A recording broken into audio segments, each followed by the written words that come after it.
बंधु माने एही पवित्र ज्येष्ठ अमावास्या दिन आपण केवल गोटे टंकार एही प्राचीन शक्तिशाली उपाय करनियंतु। आपण तुरंत आपणकर जीवनर प्रत्येक कष्टर मुक्ति पाइबे एवं आपणकर घर खुशी रे भरी होइचिबो। बंधु माने एही एक छोटिया उपाय द्वारा आपण कोटिपति मध्य होई पारिबे। आपण माँ पार्वती, भगवान शिव शंकर एवं प्रभु लक्ष्मी नारायणकर आशीर्वाद मध्य पाई पारिबे। बंधु माने आमर हिंदू परंपरा अनुसार वर्ष रे 12टी अमावास्या आसी थाए, किंतु प्रत्येक अमावास्यार एक विशेष महत्व रही थाए। सेही भली ए ज्येष्ठ अमावास्यार मध्य एक विशेष एवं गभीर महत्व रही, कारण एही दिन सावित्री व्रत करा जाय थाए। एही दिन बरगछ को मध्य पूजा करा जाय थाए। स्वयं माता पार्वती, प्रभु भोलानाथ, प्रभु लक्ष्मी नारायण स्वयं एही गछ मध्य बास करने को अवतरण करती। फलस्वरूप एही दिन करा जाइथिबा जेकोसी पूजा किंबा आध्यात्मिक अभ्यास तुरंत फल प्रदान करे, जहाँ भक्तों को प्रभु शिव पार्वती एवं प्रभु लक्ष्मी नारायण प्रत्येक आशीर्वाद प्रदान करे। यह व्यतीत हिंदू पंचांग अनुसार चलित वर्ष ज्येष्ठ अमावास्या मई मास 16 तारिख रे पड़ेबाकु जाउछि एवं एही दिन 26टी शुभ जोग गठन हेबा पई जाउछि। शिव जोग, धन जोग, नक्षत्र जोग, अमृत सिद्धि जोग एवं महालक्ष्मी जोग भली अनेक शुभ जोगर संगठन हेबा पई जाउछि। बंधु माने ज्येष्ठ अमावास्या रे एपरि एक विरल एवं शुभ संयोजन गत 96 वर्ष मध्य केवल थरे घटिछि। यार अर्थ हेउछि एही दिन करा जाइथिबा जेकोसी पूजा किंबा उपाय निसंदेह आपणक पई प्रचुर मात्रा रे शुभ फल प्रदान करिबा, कारण ए विशेष ज्येष्ठ अमावास्या रे शक्तिशाली महालक्ष्मी जोग सक्रिय अछि। जदि एही दिन आपण केवल गोटे टंकार मुद्रा सहित ए उपायटी करिनेउछंती, तेबे आपण भगवान भोलानाथ, माँ पार्वती एवं प्रभु लक्ष्मी नारायणकर प्रत्येक आशीर्वाद पाई परिबे, जहा फल रे आपणकर हृदयर जहा भी इच्छा रहिछि, आपणकर जो स्वप्न रही, जेमिति कि दीर्घ समय धरी जदि आपण एक चाकरी खोजुचंती एवं आपण को चाकरी मिलु नाही, किंबा आपणकर व्यवसाय अटकी जाइछि किंबा बंद हो जाइछि, ताहा पुणी थरे आगको बढ़िबो। आपणकर जीवन रे धनर प्रवाह आरंभ हेबो एवं भाग्य शेष रे आपणक प्रति अनुग्रह करिबा आरंभ करिबो।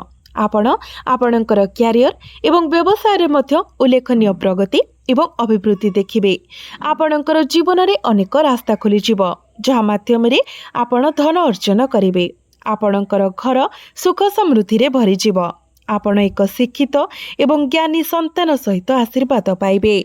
तो बंधु मानी जदि आपण आपणकर जीवनर समस्त प्रकारर दुख कष्ट रु मुक्ति पाइबाकु चाहुचंती एवं जदि आपण गोटे दिन रे करा जाइथिबा एक सरल प्रतिकार द्वारा आपणकर समस्त इच्छा पूर्ण करबाकु चाहंती, तेबे आपण ज्येष्ठ अमावास्या रे निर्धारित पद्धति अनुसार सठिक रीति रे 1 टंकार मुद्रा सहित उपायटी करंतु। आपण माने देखिबे जे आपणकर घर सुख समृद्धि रे भरी जिवो, कारण शास्त्र, वेद एवं पुराण रे स्पष्ट भाव में उल्लेख करा जायछि जे जदि देवी लक्ष्मी पूजा समय मुद्रार प्रथम मुद्रा व्यवहार करा जाए, तेबे पूजा करुथिबा व्यक्ति से पूजार लाभ पाइबाकु जाइथांती। यह व्यतीत 1 टंकार मुद्रा निजे स्टेनलेस स्टील तैयारी। स्टेनलेस स्टील बृहस्पति ग्रह सह जड़ित।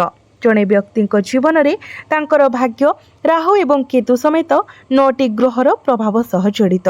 तेणु आमे एही वीडियो रे आरंभर उल्लेख करिछु जे आगामी ज्येष्ठ अमावास्या साधारण भाव में स्वतंत्र हेबा पाई जाउछि। एहार गुण असाधारण हेबा पाई जाउछि। एही दिन भगवान भोलानाथ स्वयं मानव जाति सहित आशीर्वाद प्रदान करबा पाई पृथ्वी को अवतरण करिवे। तेणु एही दिन प्रभु शिव पार्वती, प्रभु लक्ष्मी नारायणकर उपस्थिति रे आपण करुथबा जेकोसी आध्यात्मिक प्रतिकार किंबा पूजा सकारात्मक फलाफल प्रदान करिबो। यह व्यतीत जदि आपण शिव पुराण रे उल्लेख करा जाइथिबा 1 टंकार मुद्रा सह जड़ित ए निर्दिष्ट उपायटी करंती, तेबे केवल गुरु आपण को अनुग्रह करिवे नाही, बरं आपणकर सामग्रिक भाग्य मध्य अविश्वसनीय भाव में शक्तिशाली हेबो। 9टी ग्रह आपण को निरंतर समर्थन करिवे एवं भगवान भोलानाथ एवं माँ पार्वतींकर आशीर्वाद सहित आपण माँ लक्ष्मींकर दिव्य कृपा मध्य प्राप्ति करिवे। तेणु भिडियोटी को शेष पर्यंत देखंतु। तो बंधु माने जदि दुर्भाग्य आपण को दीर्घ समय धरी निरंतर भाव में पीछा करुछि, जदि आपण सरलतम कार्य मध्य बड़ बाधार सम्मुखीन हुंती, तो आगामी ज्येष्ठ अमावास्यार सकाळे संपूर्ण रीतिनीतिर सहित स्नान करंतु। तापरे एक मुठा चाउल नियंतु, कारण आमर हिंदू परंपरा रे चाउल को अक्षत भाव में पूजा करा जाए। जेतेबेले मध्य आपण को भोलानाथंकर पूजा अक्षत व्यवहार करने को हुए, से प्रार्थना तुरंत पूर्ण हुए। तो आपण एई मुठाई चाउल को गोटे धला कपड़ा भितर रखंतु। से कपड़ा भितर गोटे 1 टंकार मुद्रा रखंतु। तापरे पानी रे पूर्ण 1 लोटा नियंतु। भगवान भोलानाथंक पई एक मंदिर को जांतु। मंदिर रे पहुंचीबा परे आपणकर प्रथम कार्य हेउची शिवलिंग रे से जल अर्पण करंतु। से अक्षत एवं 1 टंका थिबा धला कपड़ा जहाँ आपण आपणक सहित आनिछंती मंदिर बाहर बसिथिबा जेकोसी भिकारी को दान करि दियंतु। जदि आपण एई ज्येष्ठ अमावास्या दिन एई प्रतिकारटी करूछंती, तेबे जेकोसी दुख कष्ट किंबा निर्दिष्ट समस्या जहाँ दुर्भाग्य को निरंतर भाव में आपणकर पछरे टाणी रखिछि, ताहा एही चाउल एवं मुद्रा द्वारा संपूर्ण भाव में दूर होइछिबो। ए निर्दिष्ट प्रतिकार शिव पुराण रे स्पष्ट भाव में वर्णित होइछि। बंधु माने जदि आपण शनि दोष किंबा मंगल दोष द्वारा पीड़ित, तेबे आपण निश्चित भाव में भल भाव में जानती जे जड़े व्यक्ति एही प्रकार दोष रे प्रभाव में पड़िले से जीवन सारा अनेक असुविधा कष्ट एवं बाधार सम्मुखीन हुंती। जदि आपण मध्य एपरि कष्ट भोग करूछंती एवं एई सबु दोषरू आपण मुक्ति पाइबाकू चाहुछंती, तेबे एही एक मौलिक सत्य को बुझंतु। जदि भगवान महादेव जड़े व्यक्ति को तांकर आशीर्वाद प्रदान करती, तेबे मृत्यु मध्य सेही व्यक्तिर कौनसी क्षति करि पारिबो नाही। एवं जदि आपण आपणकर दुखर मुक्ति चाहुछंती, तेबे आपणको केवल एई उपाय करिबाकू पड़िबो। ज्येष्ठ अमावास्यार सकाळे संपूर्ण रीतिगत स्नान परि आपण 1 लोटा जल एवं गोटे 1 टंकिया मुद्रा नियंतु। आपणक घर पाखरे थिबा जेकोसी बेल गछ पाखकू जांतु। जेपरि आमे एई भिडियोर आरंभ रे पूर्वरु उल्लेख करिछु, पवित्र ज्येष्ठ अमावास्या रे भगवान भोलानाथ एवं देवी पार्वती बेलगछ मध्य एवं परगछ मध्य बास करि थांती। तो प्रथमे आपण को बेलगछ रे 1 पात्र जल अर्पण करबाको पड़िबो। आपणक हाथ रे 1 मुद्रा धरी आखि बंद करी भगवान भोलानाथंकर बीज मंत्र 108 थर जप करंतु, कारण 108 संख्याटी भगवान भोलानाथंकर अत्यंत प्रिय। तो बंधु माने तापरे आपण एई मुद्रा को एक गछ पाखरे जेकोसी स्थान रे पोति दियंतु। शिव पुराण रे उल्लेख अछि जे जदि एही प्रतिकार आपण ज्येष्ठ अमावास्या रे करूछंती, तेबे आपणकर जेकोसी दुख कष्ट किंबा समस्या एई मुद्रा द्वारा शोषित होई बेल वृक्ष रे मिसि जाए। आपणक कुंडली रे गुरु मजबूत होई जांती एवं थरे आपणक कुंडली रे गुरु मजबूत हेबा परे गुरुग्रह आपणको अनुग्रह करिबा परे आपणकर समस्त 9टी ग्रहंकर समर्थन आपणको मिलिजिबो। आपण आपणकर क्यारियर एवं व्यवसाय प्रयास रे प्रगति देखिबे। आपण जहाँ भी निष्पत्ति नेबे ताहा आपणक पई लाभदायक प्रमाणित हेबो।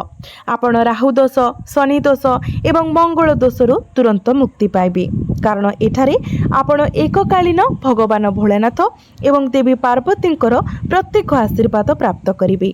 बंधु माने जदि आपण माने चाहंती जे माँ लक्ष्मींकर आशीर्वाद आपणक सहित सर्वदा रहू, जदि आपण चाहंती जे तांकर कृपा द्वारा आपणकर जीवन रे धनर वर्षा हेउ एवं आपण आपणकर जीवन रे प्रवेश करुथुबा धन निरंतर वृद्धि हेउ, तेबे केवल एहा करंतु। एही अमावास्यार संध्यारे संपूर्ण स्नान परे लाल पोशाक पिंधंतु, कारण देवी लक्ष्मींकर पूजा समय लाल पोशाक पिंधिबा अत्यंत शुभ बोली माना जाए। तो आपणको 2टी मुद्रा नेबाको पड़िबो, गोटे 2 टंका एवं गोटे 1 टंका। एही मुद्रा गुड़िक संपूर्ण नूतन हेबा उचित। आपणको घर भितरे थिबा प्रार्थना घर को जांतु, अर्थात पूजा घर को, तापरे एक घिओ भर्ती दीप जालंतु। एबे ए मुद्रा गुड़िक आपणको हाथ रे धरी देवी लक्ष्मींकर बीज मंत्र 11 थर जप करंतु। तापरे आपणको आपणकर पर्स बा वालेट रे गोटे मुद्रा रखिबाको पड़िबो। द्वितीय मुद्रा आपणकर आलमारी मध्यरे थिबा सेफ रे रखिबा उचित। बंधु माने जदि आपण एई अमावास्या दिन संध्यारे ठीक भाबरे एई रीति को पालन करूछंती तेबे आपण तुरंत एवं मुद्रारे देवी लक्ष्मीकर आशीर्वाद पाइबे। यापरे एई मुद्रा गुडी को आपणकर जीवन रे देवी लक्ष्मीकर आशीर्वाद पाई बाहक भाबरे कार्य करिब। आपणकर जीवन रे धन प्रवाहित हेब। आपणकर जीवन रे प्रवेश करुथबा धन बहुगुणित हेब। आर्थिक लाभ पाई विभिन्न नूतन रास्ता आपणक पाई खोलिजिब। आपण नेइथिबा जेकोसी आर्थिक निष्पत्ति लाभदायक प्रमाणित हेब। एई उपाय करिबा परे आपणकु निश्चित करिबाकु पड़िबो जे आपण आउ केबे तामसिक खाद्य ग्रहण करिवे नाही, अर्थात कोनोसी भी माछ मांस अंडा एभली आमिष खाद्य ग्रहण करिवे नाही। जदि आपण तामसिक खाद्य परित्याग करती एवं एही उपायटी करती तेबे आपणकु देवी लक्ष्मीकर आशीर्वाद पाइबारी केही अटकाई पारिबे नाही एवं आपणकर संपत्ति निश्चित भाବରେ वृद्धि पाइब। तेणु जदि आपण प्रकृतरे माँ लक्ष्मीकर भक्त अटंती तेणु भिडियोटी को लाइक करी चैनलटी को सब्सक्राइब करि दियंतु एवं कमेंट बॉक्स रे भक्ति एवं श्रद्धार सहित जय माँ लक्ष्मी अवश्य लिखंतु। जदि आपण विवाहित एवं आपणकर स्वामी सहित प्रत्येक दिन युक्तितर्क द्वंद्व किंबा घरोई कलह अनुभव करुछंती, विशेष करी जदि आपण जड़े महिला तो बंधु माने आपण एई ज्येष्ठ अमावास्या दिन सकाळे स्नान परे मुठाए धनिया नियंतु। एई धनिया को आपणकर स्वामींकर शरीर रे मुंडरू पाद पर्यंत 8 थर बुलांतु। तापरे धनिया को नहीं जेकोसी प्रवाहित जल रे छाड़ी दियंतु।